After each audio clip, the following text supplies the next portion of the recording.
Baik teman-teman, mohon maaf sebelumnya saya tidak bisa hadir di Zoom meeting, tetapi saya eh, membuat video ini sebagai ganti dari presentasi saya.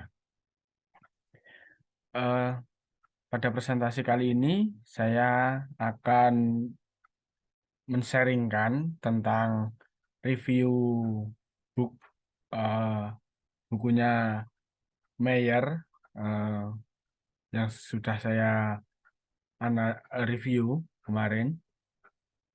Saya mereview chapter 4 yang berjudul Belajar Bersama Secara Virtual. Nah,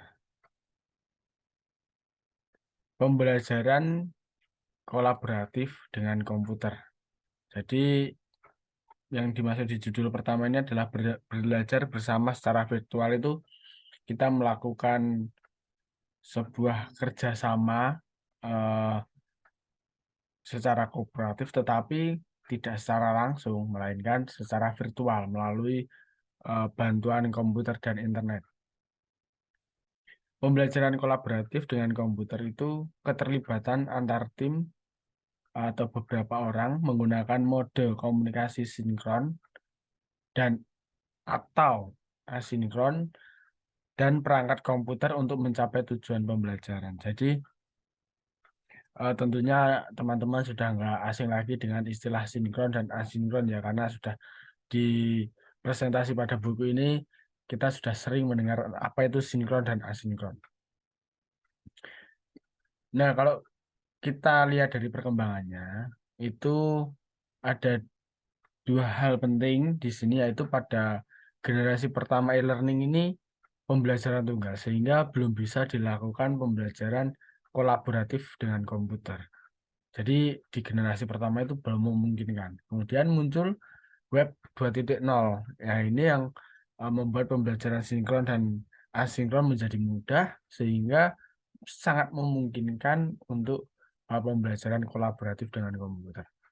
Sebelum kita lanjut, saya ingin menegaskan bahwa pembelajaran kolaboratif ini eh, pembelajaran yang melibatkan peserta didik dengan antar peserta didik ya, bukan hanya peserta didik dengan sumber belajar atau guru, tetapi peserta didik dengan antar peserta didik, sehingga eh, jauh lebih kompleks begitu. Kemudian fasilitas pembelajaran kolaboratif dengan komputer ini yang waktu itu sudah ada sejak buku ini diterbitkan, yaitu blog dan mini blog, kemudian ruang breakout, ya mungkin waktu itu belum ada breakout Zoom ya, kemudian chat obrolan, kemudian surat elektronik, kemudian papan diskusi, kemudian konferensi online, media sosial,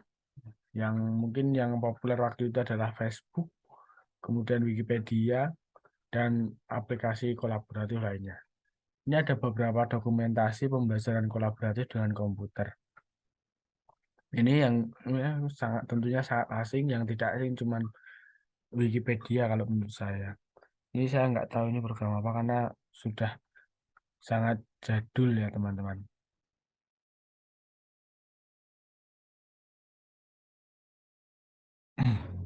Baik, mari kita lanjutkan. Kemudian di dalam pembelajaran kolaboratif dengan komputer atau belajar kelompok, belajar bersama secara virtual ini, itu tentunya ada prinsip-prinsip yang harus dilaksanakan agar pembelajaran kolaboratif dengan komputer ini dapat berjalan dengan baik. Mayer ini sudah merangkum ada 6, Mayer dan teman-teman itu merangkum ada 6 prinsip yang harus menjadi pertimbangan atau menjadi eh, arahan atau menjadi aturan dalam pembelajaran kolaboratif dengan komputer. Prinsip yang pertama yaitu pertimbangan tugas kolaboratif. Pertimbangan tugas kolaboratif. Mempertimbangkan beban kognitif yang dialami peserta didik pada setiap materi. Tentunya di bab 2 kalau nggak salah itu kita tentang beban kognitif ya. ini yang perlu menjadi pertimbangan itu yang ada 3 hal itu yang seingat saya ada yang processing, generative processing, dan extraneous processing kalau nggak salah. Itu ada 3 hal itu.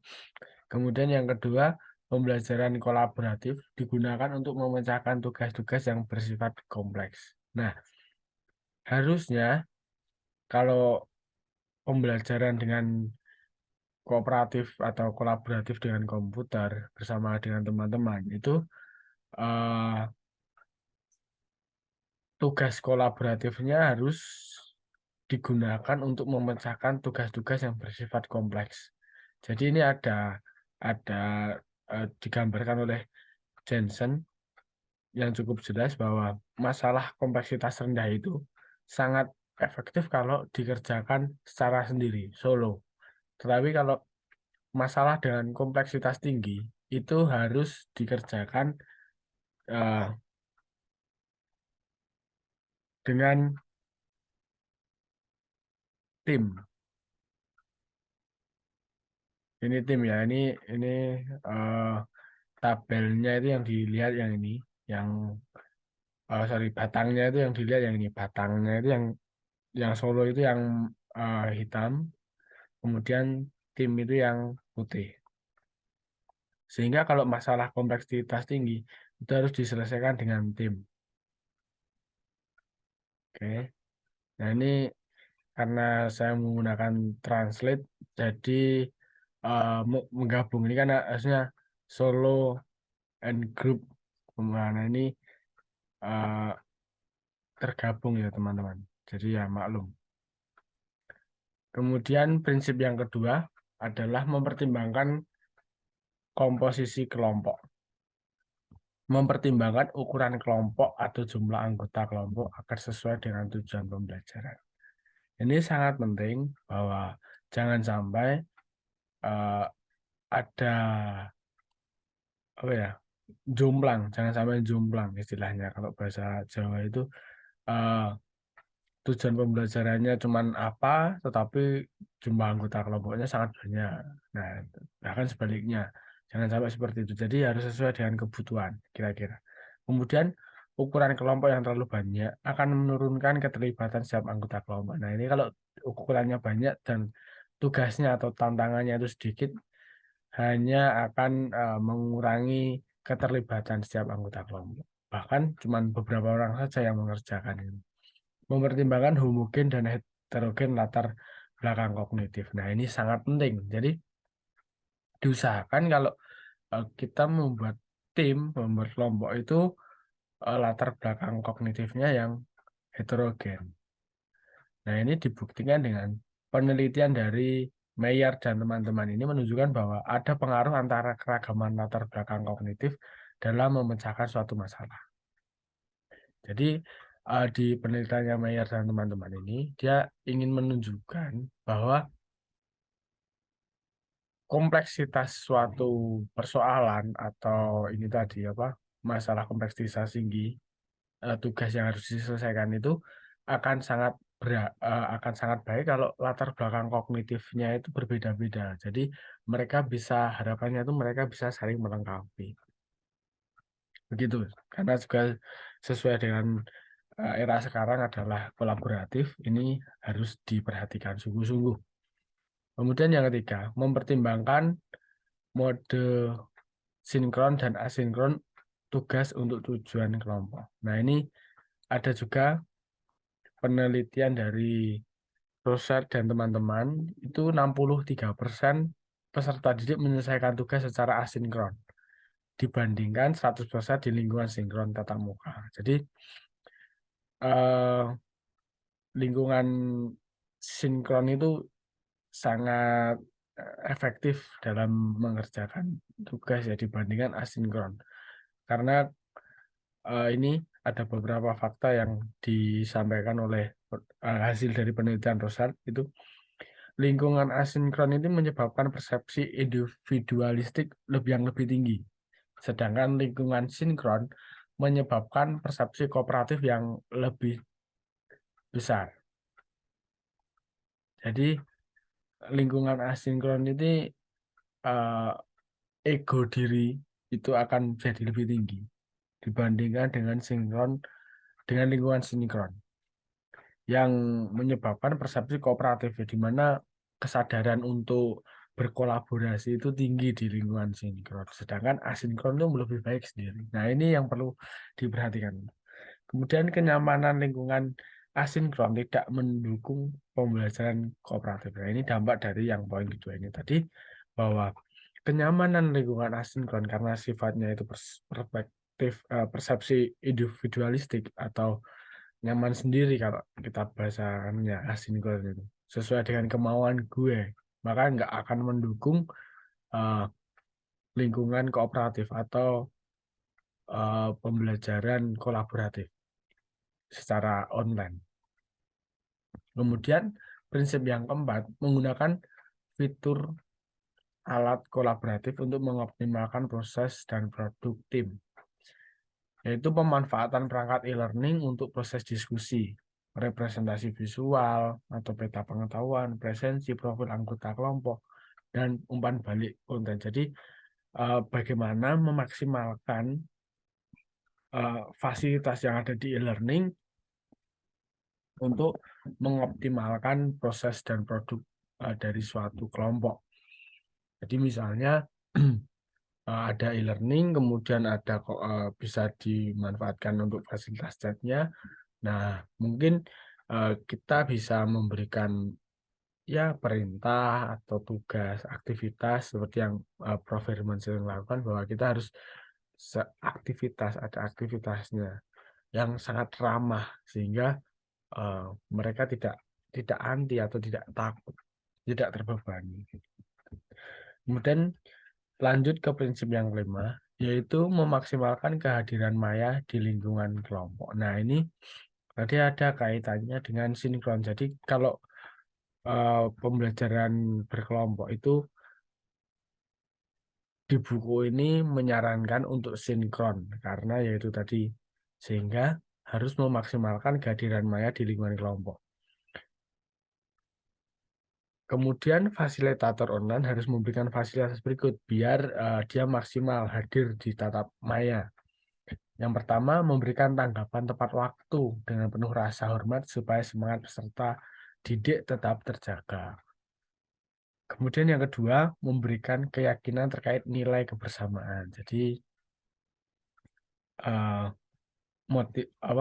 fasilitator ini harus benar-benar getih, kalau bahasa Jawanya, benar-benar rela berkorban untuk meyakinkan bahwa penting sekali nilai kebersamaan itu. Kemudian mempertahankan lingkungan sosial yang terbuka agar anggota bisa merasa bebas mengungkapkan pendapat dan memberikan umpan balik yang konstruktif. Nah, ini yang yang harus kita lakukan untuk membangun sebuah e-learning, mempertahankan lingkungan sosial yang terbuka. Jadi mereka tidak terasa terkekang, tidak terasa terancam.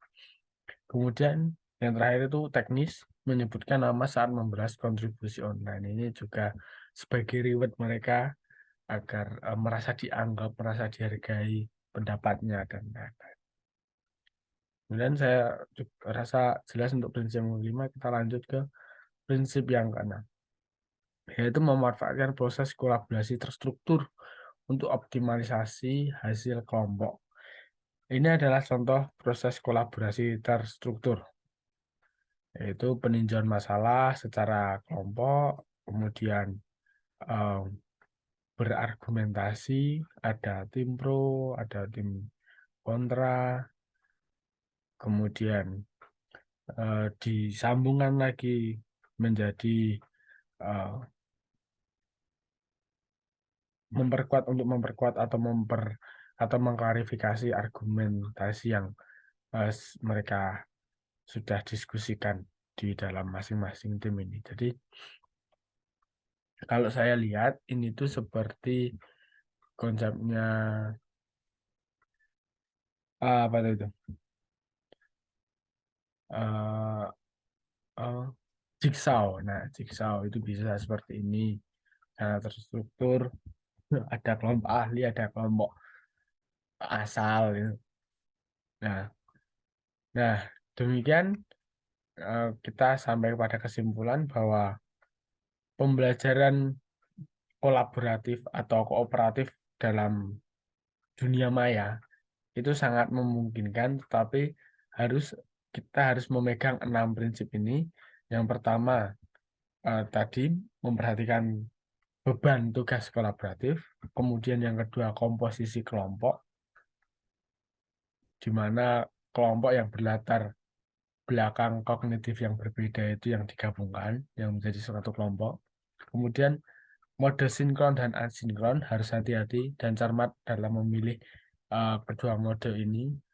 Kemudian yang keempat, fitur kolaboratif tadi yang harus dimanfaatkan yang ada di dalam e-learning, semuanya harus dimaksimalkan. Kemudian memaksimalkan kehadiran maya itu ketika ada anak yang sudah mau hadir di dalam tatap maya, kita harus menyambut dengan maksimal, harus memfasilitasi belajarnya. Kemudian yang keenam, proses kolaborasi terstruktur.